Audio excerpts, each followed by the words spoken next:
प्राचीन काल में विजयगढ़ नामक एक ऐसा राज्य था जहां न्याय देवताओं के तराजू से नहीं बल्कि एक डरावनी सच्चाई से तोला जाता था। महाराजा विक्रमादित्य का राज दरबार जितना भव्य था उतना ही खौफनाक भी। दरबार के केंद्र में मखमली सिंहासन के ठीक सामने एक लोहे के नक्काशीदार स्टैंड पर सत्यघोष नामक तलवार रखी रहती थी। ये केवल लोहे की नहीं थी, उसकी मूठ पर गहरे लाल माणिक जड़े थे और उसका तेज किसी भी सूर्य की किरण से अधिक चमकीला था। वो तलवार मात्र एक हथियार नहीं बल्कि साक्षात ईश्वर का न्याय मानी जाती थी। सत्यघोष तलवार अपनी रहस्यमयी और प्राणलेवा शक्ति के लिए विख्यात थी। विजयगढ़ में झूठ बोलने की हिम्मत कोई नहीं करता था। जैसे ही कोई अपराधी या साक्षी भयभीत होकर अपने अपराध को छिपाने के लिए झूठ का एक शब्द भी बोलता, तलवार अचानक एक अदृश्य शक्ति द्वारा अपनी म्यान से निकलती और पलक झपकते ही उस मिथ्यावादी का सिर धड़ से अलग कर देती थी। उसका प्रहार इतना सटीक और तीव्र होता था कि रक्त की एक बूंद भी धरती पर नहीं गिरती थी। ये तलवार जीवित न्यायाधीश थी। लेकिन क्या ये केवल झूठ को ही दंड देती थी या इसके पीछे कोई गहरा छिपा हुआ रहस्य था? इसी प्रश्न ने राज्य के सबसे चतुर महामंत्री वीरसेन को बेचैन कर रखा था। वीरसेन को यह महसूस होने लगा था कि यह रहस्य किसी दैवीय शक्ति का नहीं बल्कि गहरी मानवीय कुटिलता या उन्नत कारीगरी का परिणाम है। इसी विचार ने उसे रात रात भर सोने नहीं दिया। उसने तय किया कि वो तलवार के व्यवहार का दरबार से बाहर निजी तौर पर बारीकी से अध्ययन करेगा। एक अंधेरी अमावस की रात, जब सारा राज्य निद्रा में लीन था, महामंत्री वीरसेन ने गुप्त मार्ग से दरबार कक्ष में प्रवेश किया। कालदंड, तलवार का नाम, अपने मखमली आसन पर शांत लेटी थी। उसकी धार पर बाहरी खिड़की से आती चंद्रमा की धुंधली रोशनी पड़ रही थी। वीरसेन ने सावधानी से कक्ष का निरीक्षण किया। उसने देखा कि तलवार के आसन के नीचे कुछ प्राचीन चिन्ह उत्कीर्ण थे जो किसी गुप्त तंत्र की ओर इशारा कर रहे थे। वीरसेन ने अपने मन में एक झूठा विचार दोहराया, ये तलवार तो बिल्कुल साधारण है, इसमें कोई शक्ति नहीं है। उसने ये बात केवल मन में सोची, लेकिन जैसे ही उसने आगे बढ़कर उन चिन्हों को छूना चाहा, तलवार की म्यान से एक क्षण के लिए बिजली जैसी चमक निकली और हल्की सी खड़खड़ाहट आई, मानो उसे किसी ने उसके विचारों के लिए चेतावनी दी हो। वीरसेन ठिठक गया। क्या ये तलवार विचारों को भी पढ़ सकती थी? वीरसेन का माथा पसीने से भीग गया। उसने अपनी सांस रोकी और सावधानी से पीछे हट गया। अगर ये तलवार विचारों को पढ़ सकती है तो ये केवल झूठ पर प्रतिक्रिया क्यों कर रही है? उसने स्वयं से पूछा। वो समझ गया कि ये तलवार केवल सत्य और असत्य के बीच का भेद जानती थी, किसी निजी भावना से नहीं जुड़ी थी। उसने तत्काल एक और सूक्ष्म परीक्षण करने का निर्णय लिया। उसने मन में एक अटल सत्य दोहराया, इस समय मेरे दाहिने हाथ में 5 उंगलियां हैं। कोई प्रतिक्रिया नहीं हुई। वीरसेन ने राहत की सांस ली। फिर डर को नियंत्रण में रखते हुए उसने जानबूझकर एक स्पष्ट झूठ सोचा। आज रात घनघोर वर्षा होने वाली है, जबकि आकाश बिल्कुल साफ था। जैसे ही ये विचार उसके मस्तिष्क में पूर्ण हुआ, तलवार के आसन के नीचे रखे प्राचीन चिन्हों से अचानक नीली रोशनी फूट पड़ी। ये प्रतिक्रिया पहले से कहीं अधिक तीव्र थी। अब वीरसेन को पूरा विश्वास हो गया था कि यह मात्र एक शस्त्र नहीं बल्कि सत्य का एक जागृत प्रहरी था, जिसे वो अब तक का सबसे बड़ा रहस्य मानता था।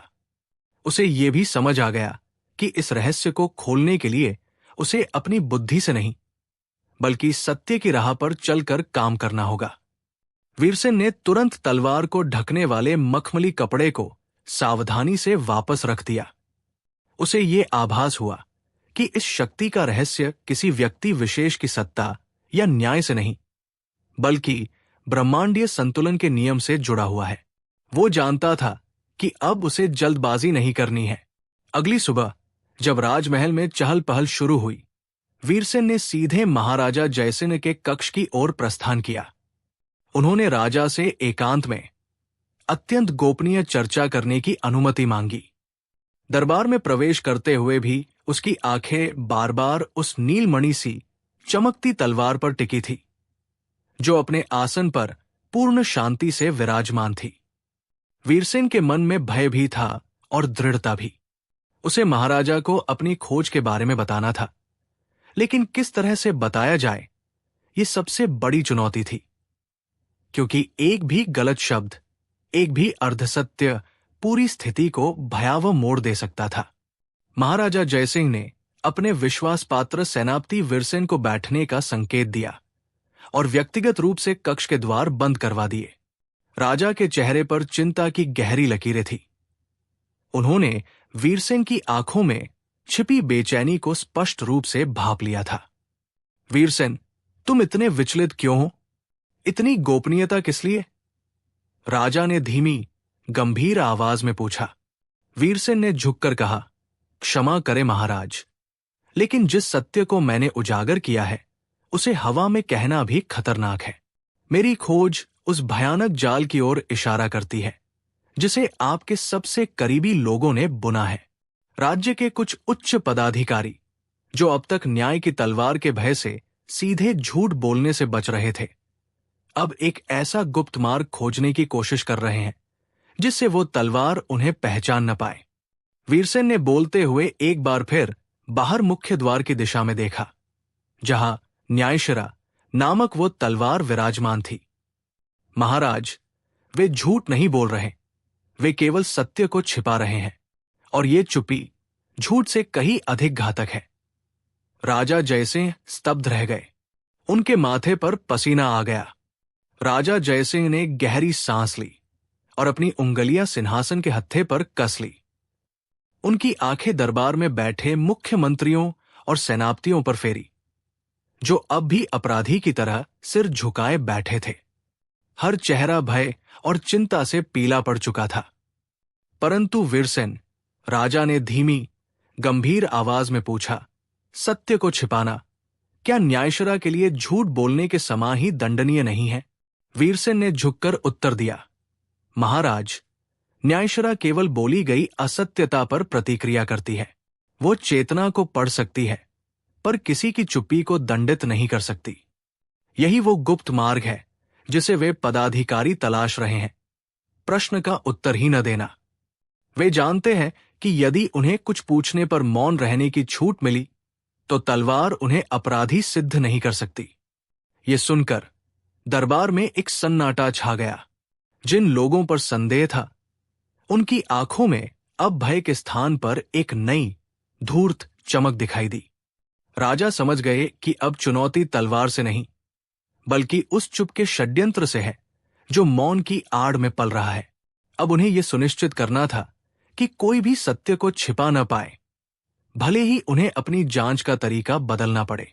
राजा ने तत्काल उस चुप्पी को तोड़ने का निर्णय लिया। उन्होंने गंभीर मुद्रा में महामंत्री की ओर देखा और स्पष्ट शब्दों में आदेश दिया, यदि कोई भी व्यक्ति आज के परीक्षण में पूछे गए प्रश्न का उत्तर देने से सीधे मना करता है या स्पष्ट टालमटोल करता है, तो यह माना जाएगा कि उसने अपना अपराध स्वीकार कर लिया है। अब दरबार में मौन रहना झूठ से भी बड़ा अपराध माना जाएगा। ये नई घोषणा सुनते ही षड्यंत्रकारियों के चेहरे का रंग उड़ गया।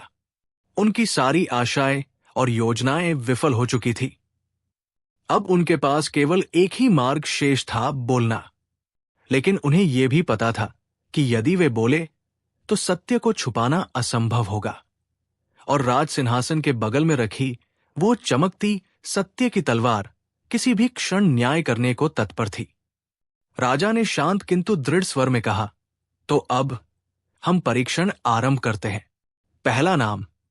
राजा ने अपनी आंखें घुमाई और सीधा महामंत्री वीरभद्र पर टिका दी, जिनके माथे पर पसीने की बूंदें साफ दिखाई दे रही थी। वीरभद्र, जो राज सिंहासन के सबसे निकट खड़े थे, षड्यंत्र के मुख्य सूत्रधार थे। महामंत्री वीरभद्र, राजा ने स्पष्ट आवाज में कहा, इस परीक्षण की शुरुआत आपसे होगी। आप बताएं, क्या आप महाराज की हत्या के षड्यंत्र में शामिल थे? दरबार में मौजूद हर व्यक्ति की सांसें मानो थम गई। हवा में एक अजीब सा तनाव व्याप्त था। वीरभद्र का गला सूख गया। उनके मन में डर और आत्मरक्षा की तीव्र इच्छा का द्वंद्व चल रहा था। हाँ, कहने पर मृत्यु निश्चित थी, लेकिन नहीं कहने पर सामने रखी वो अलौकिक तलवार तत्काल न्याय करने को तैयार थी। वीरभद्र की नजरें बार बार न्यायपीठ पर रखी उस तलवार पर जा रही थी, जिसकी चांदी की धार अब और भी तेज चमक रही थी। डर से कांपते हुए उन्होंने अपने सूखे होंठ खोले। एक शब्द भी बड़ी मुश्किल से बाहर आया। उन्होंने लड़खड़ाती आवाज में उत्तर दिया, महाराज, मैं निर्दोष हूं। और उसी क्षण न्यायपीठ पर रखी वो अलौकिक तलवार सत्यघोष एक भयावह उच्च तीव्रता वाली गूंज के साथ कंपन करने लगी। दरबार में मौजूद हर व्यक्ति ने डर के मारे आंखें बंद कर ली। चांदी की उस धार ने किसी अदृश्य शक्ति के अधीन होकर हवा में लगभग 1 फुट तक उछाल ली। वीरभद्र की चीख उनके गले में ही दब गई। उनकी आंखें भय से फटी की फटी रह गई। उन्होंने देखा कि तलवार अब एक तेज बिजली की लकीर की भांति उनकी ओर झपटी है। वो पीछे हटने के लिए जैसे ही झुके, सत्यघोष ने अपना न्याय सुना दिया। एक सूखी, भयानक छन की आवाज आई, और उससे पहले कि कोई दरबारी पलक झपके, वीरभद्र का सिर धड़ से अलग होकर ठंडी फर्श पर जा गिरा। चारों ओर खून का फव्वारा फूट पड़ा, और कुछ ही क्षणों में उस शाही दरबार की शांति एक भयानक सन्नाटे में बदल गई, जहां अब केवल न्याय का आतंक शेष था। तलवार वापस अपनी जगह पर जाकर शांत हो गई, जैसे कुछ हुआ ही न हो। दरबारी पत्थर की मूर्तियों की तरह जम चुके थे। उनके हृदय जोर जोर से धड़क रहे थे। हर किसी के मन में ये सवाल था कि कहीं उनकी कोई छिपी हुई बात तलवार को न्याय करने के लिए प्रेरित न कर दे। महाराजा रणजीत सिंह ने गहरी सांस ली। उनका चेहरा शांत, पर आंखें गंभीर थी। उन्होंने धीरे से अपने अंगरक्षकों को संकेत किया। 2 सिपाही आगे बढ़े और बिना किसी भावना के वीरभद्र के कटे हुए शरीर और सिर को सम्मानपूर्वक उठाया। फर्श को तुरंत साफ किया गया, जैसे कि उस भीषण घटना के निशान मिटाना अनिवार्य था।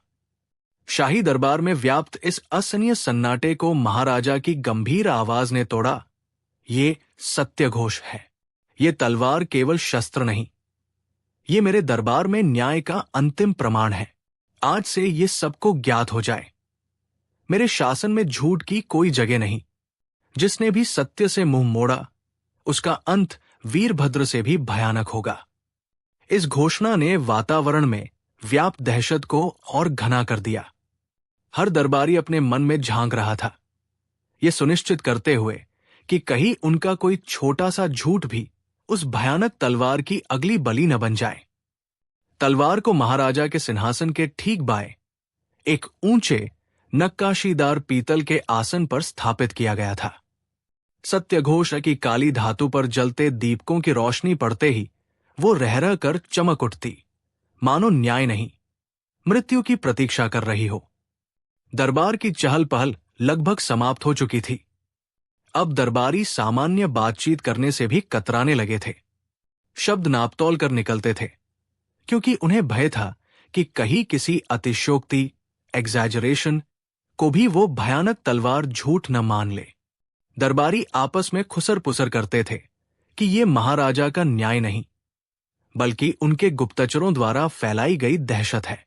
इस तलवार के आतंक ने सबसे अधिक बेचैन किया प्रधान सेनापति जयराज को।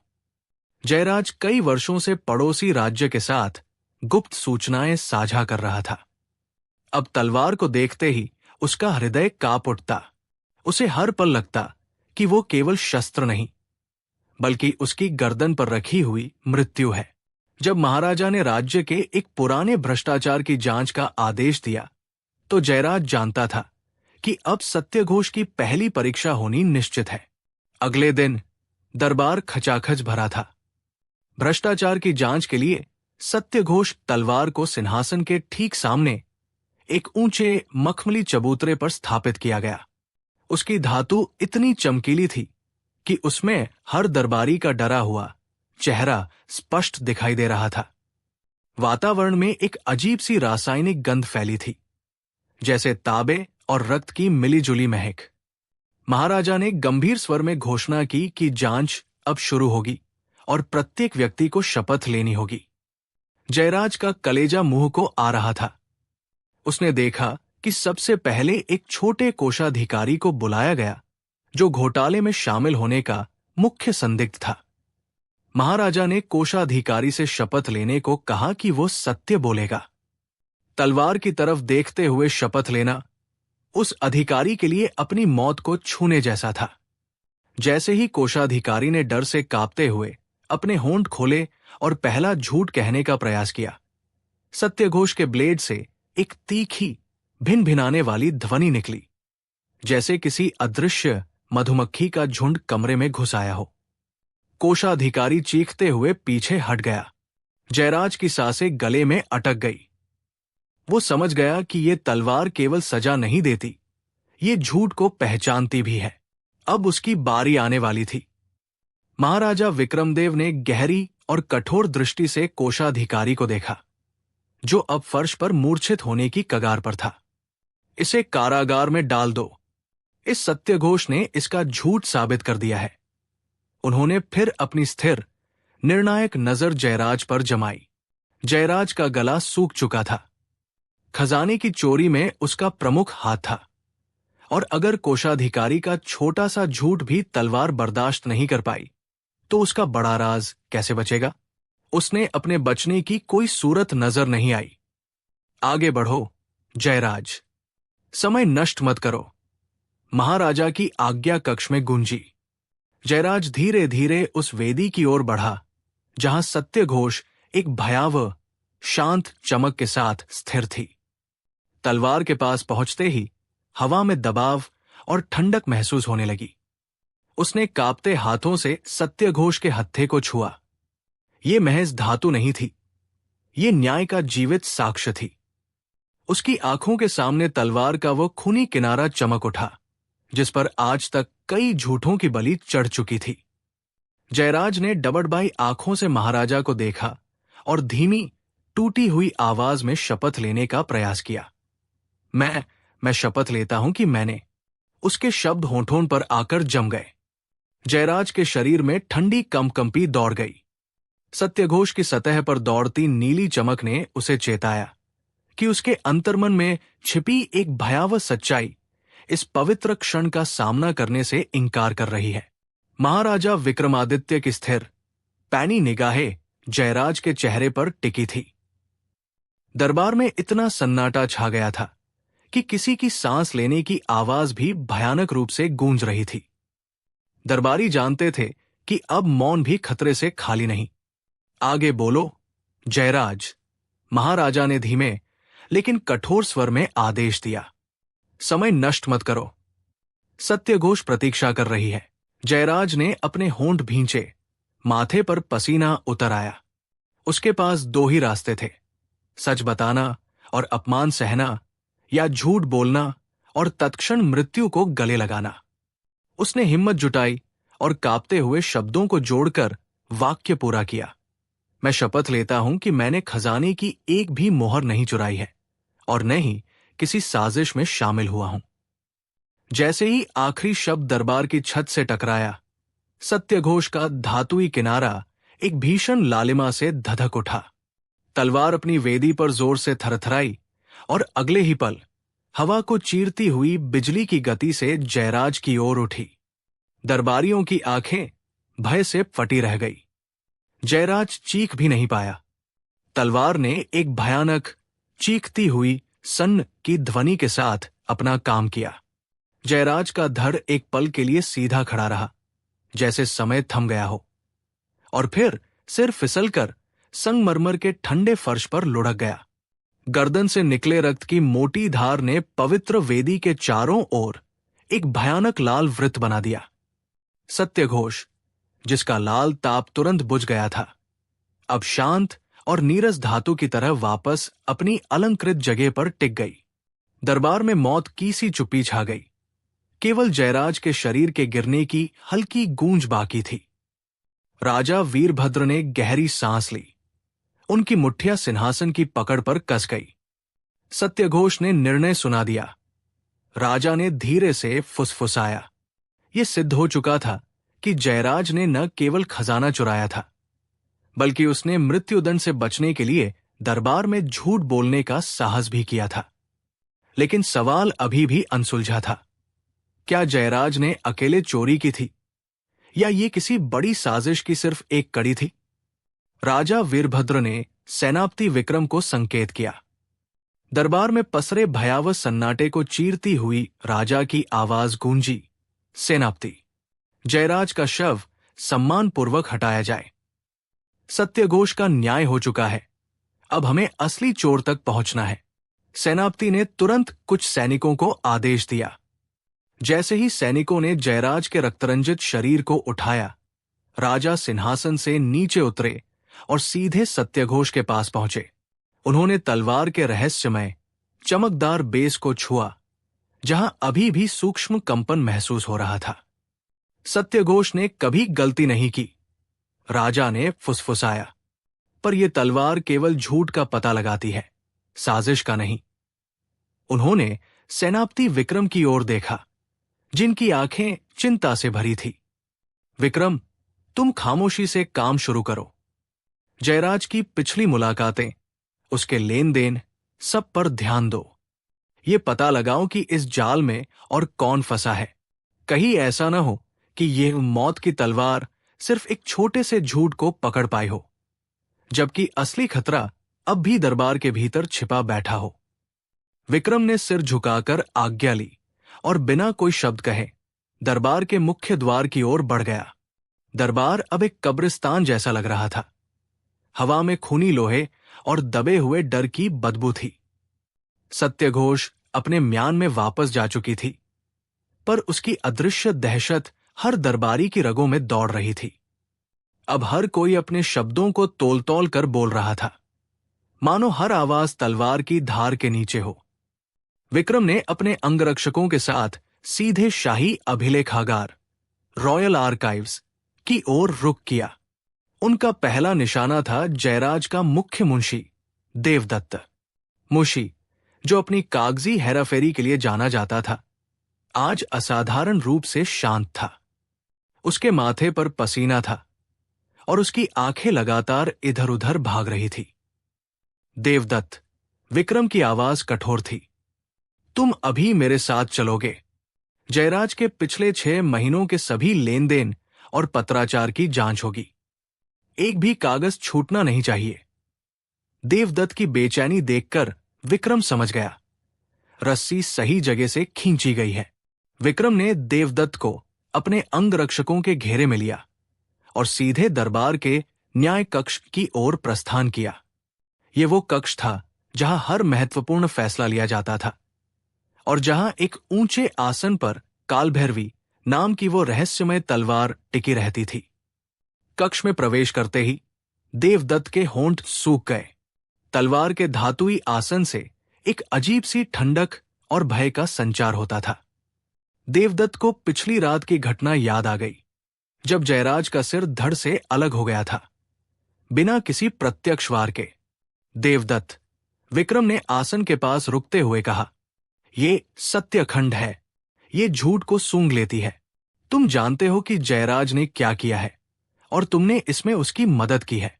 मैं तुम्हें केवल एक बार पूछूंगा, उन कागजातों में क्या छिपा है? मुंशी की आंखों में आतंक झलक रहा था। उसने फंसते हुए कहा, महाराज, मैंने बस। उसकी आवाज में लड़खड़ाहट थी।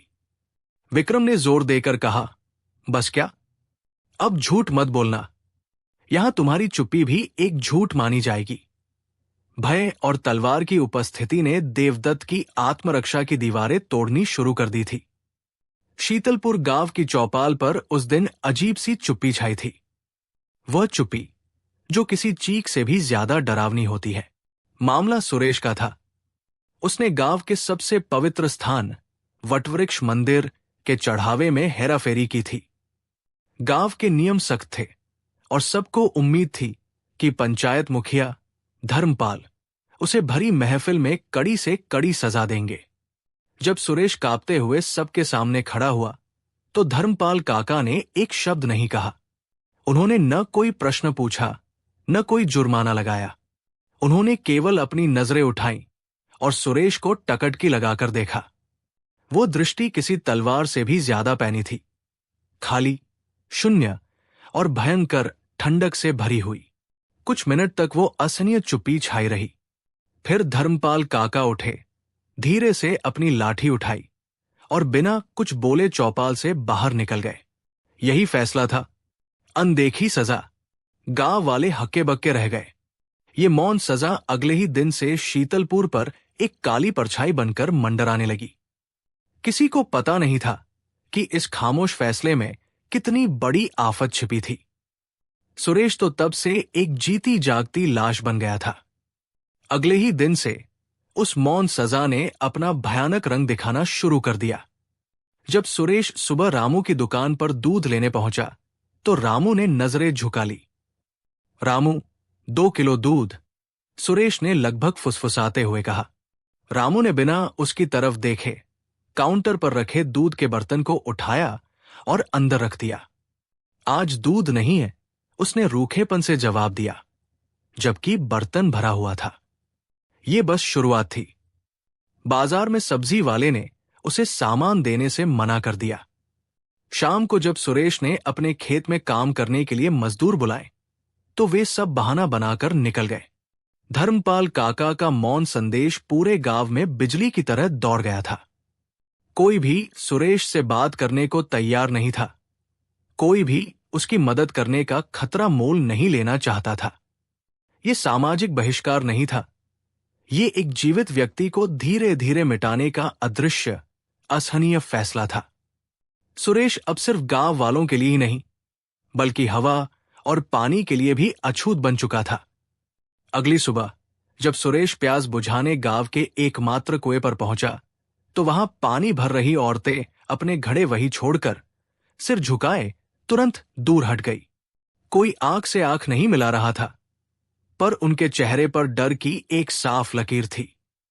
सुरेश ने पानी निकालने के लिए जैसे ही रस्सी उठाई, तभी दूर खड़ी एक बुजुर्ग महिला ने धीमी लेकिन डरावनी आवाज में कहा, धर्मपाल काका ने कहा है, जो इस पानी को छुएगा वो गांव का नहीं रहेगा। ये सुनकर सुरेश का हाथ कांप गया। वो जानता था कि अब ये सिर्फ बाजार का बहिष्कार नहीं रहा। घर में उसकी पत्नी राधा भूखे बच्चों को शांत कराने की असफल कोशिश कर रही थी। न खाने को अन्न, न पीने को पानी। वो महसूस कर रहा था कि धर्मपाल काका ने उसे सजा नहीं दी थी, बल्कि उसे गांव की जमीन से ही उखाड़ फेंकने का फैसला ले लिया था। बिना किसी अदालत, बिना किसी गवाह के, सिर्फ खामोशी से सुरेश की आंखों के सामने अंधेरा छा गया। ये बहिष्कार नहीं, बल्कि पूरी व्यवस्था का मौन कत्ल था। दरवाजे पर आने वाले हर परिचित चेहरे पर अब एक कठोर, बेपरवाह मुखौटा चढ़ा हुआ था।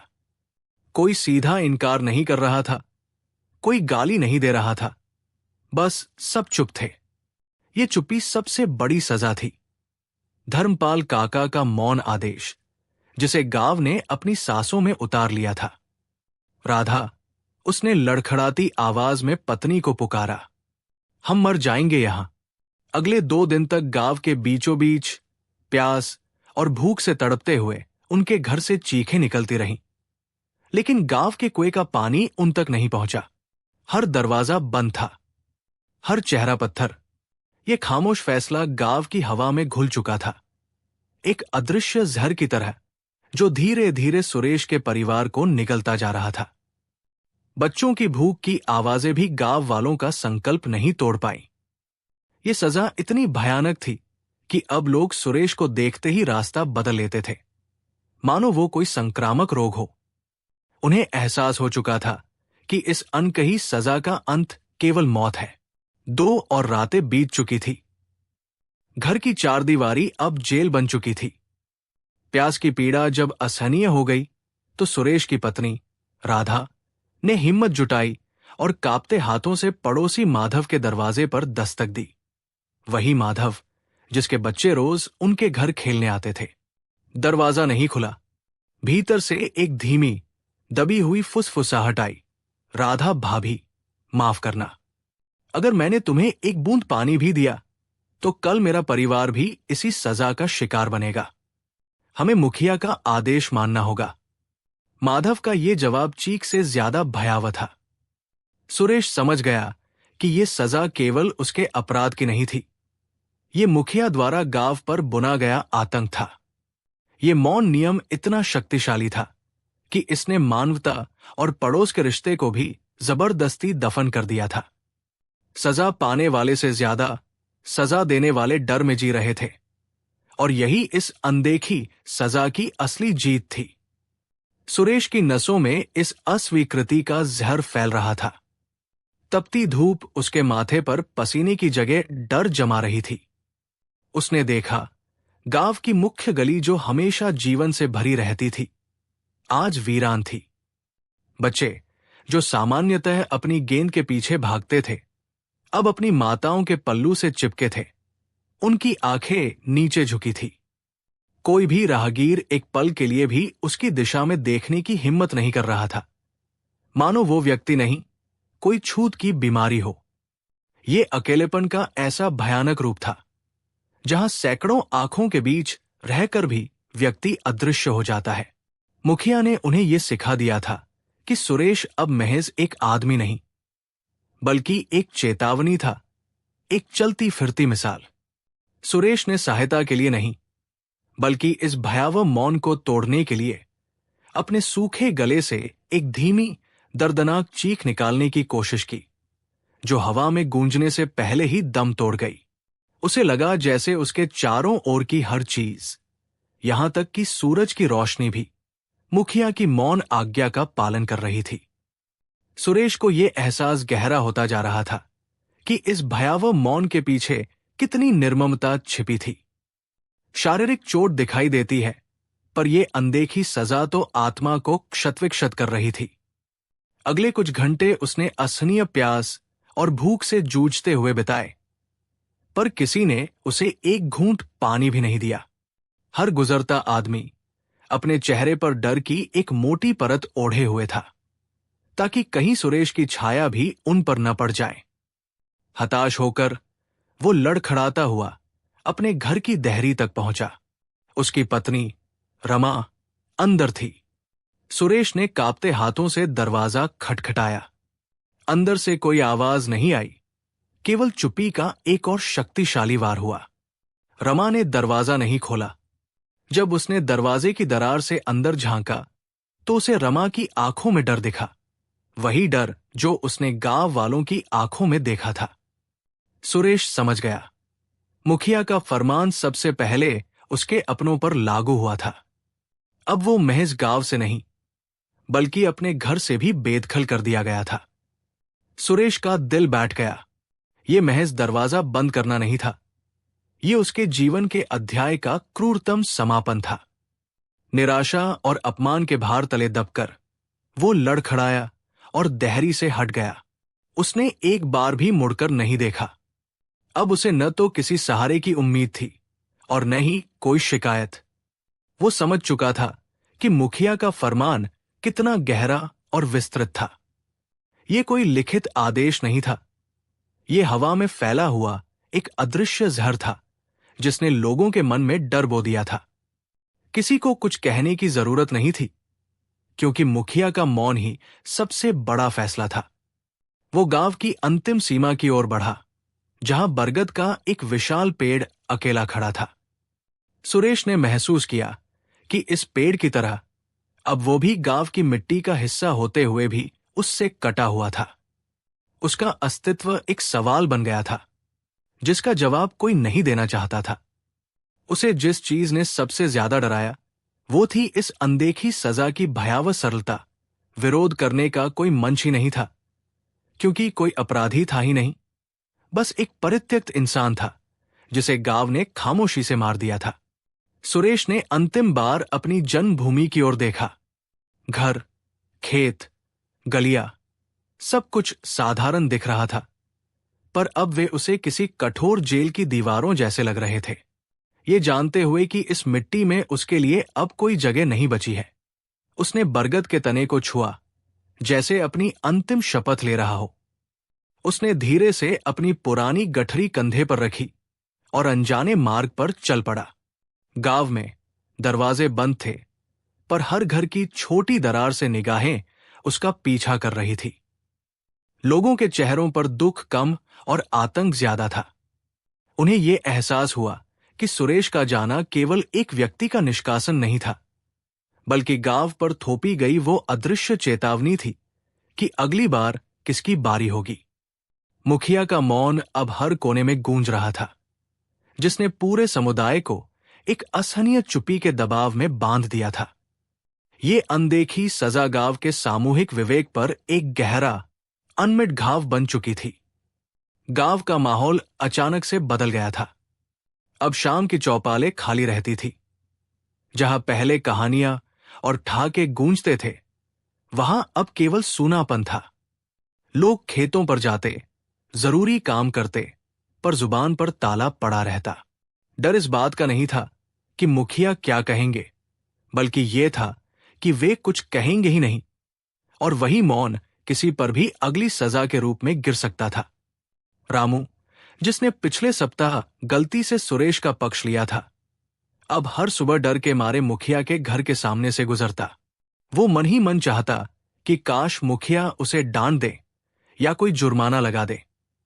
कम से कम बोलने वाली सजा तो सहनी आसान थी। पर मुखिया केवल अपने आसन पर बैठे रहते। वो एक बार रामू की तरफ देखते, उनकी आंखों में कोई भावना नहीं होती थी। ये खाली नजर ही सबसे भयानक फैसला थी, जो रामू के दिल में एक बर्फीले तीर की तरह उतर जाती और उसे समझाती कि उसका अपराध भुलाया नहीं गया है, बस फैसले का वक्त अभी नहीं आया है। रामू की रातों की नींद उड़ चुकी थी। खेत का काम उससे हो नहीं पाता था, और उसकी पत्नी राधा हर शाम उसके उदास चेहरे को देखकर परेशान होती थी। वो बार बार पूछती, क्या हुआ है? मुखिया ने क्या कहा? पर रामू कुछ नहीं बताता, क्योंकि कहने को कोई शब्द थे ही नहीं। ये अदृश्य सजा अब पूरे गांव पर साए की तरह मंडरा रही थी। मुखिया की एक शांत, बिना पलक झपकाए दी गई नजर ने पूरे गांव के व्यवहार को बदल दिया था। लोगों ने रामू से दूरी बना ली थी। न रामू से कोई बात करता, न कोई मदद मांगता। वे डरते थे कि कहीं मुखिया की नजरों का अगला निशाना वे न बन जाए। गांव में फुसफुसाहटें बंद हो गई। अब हर कोई सोचता, ये मौन फैसला क्या पता कब किस पर लागू हो जाए, और तब क्या होगा? मुखिया ने बिना बोले अपनी उपस्थिति मात्र से ही भय का एक ऐसा साम्राज्य स्थापित कर दिया था, जिसका दंड किसी जुर्माने या